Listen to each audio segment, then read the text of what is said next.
The boss mistress wanted to prove her authority, so she immediately cut nearly $1 million in commission from Emma, the company's top salesperson for 10 years. She thought forcing out one employee would give her control of the company, but she never expected that 3 months later, Xingyao would fall into a crisis because of the woman she pushed away. Emma had been Xingyao's #1 salesperson for 10 straight years. But after being only a few minutes late to a meeting, Sophia, the boss mistress, directly took away her entire year's performance bonus and commission. Emma didn't argue. She simply continued doing her work. So Sophia took away all of Emma's client resources and handed them to her cousin Jason. Emma didn't fight back. She simply submitted her 10-year accumulated vacation request and left the company with her son. After Emma left, Xingyao's problems quickly appeared. Jason couldn't maintain the old clients and several projects started being affected. David had no choice but to return from overseas overnight to bring Emma back. David promised to restore the commission she lost and offered her better conditions.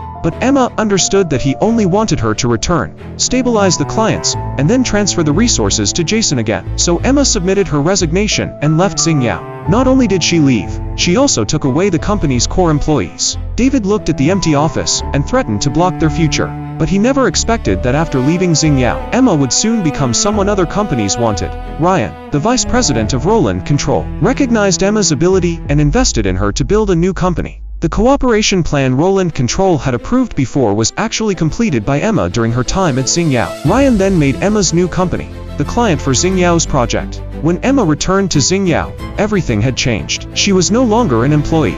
She was now representing the client. Emma changed the cooperation terms and lowered the price by 25%, forcing Xingyao to accept the deal. But the problems inside Xingyao continued.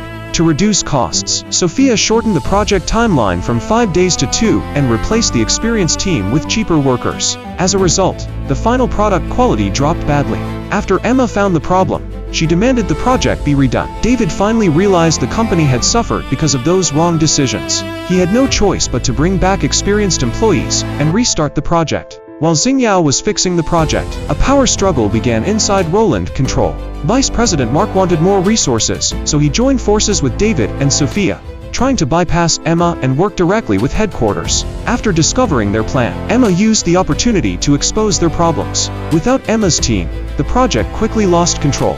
Mark was eventually investigated for commercial bribery. After losing his support, Xingyao was pushed closer to bankruptcy. When David could no longer solve the crisis, Emma returned with an acquisition contract. She bought the company she had spent 10 years building for $500,000. David had no choice but to sign the agreement. The employee he once forced out had now become the person in control of Xingyao, leading her team into a new beginning.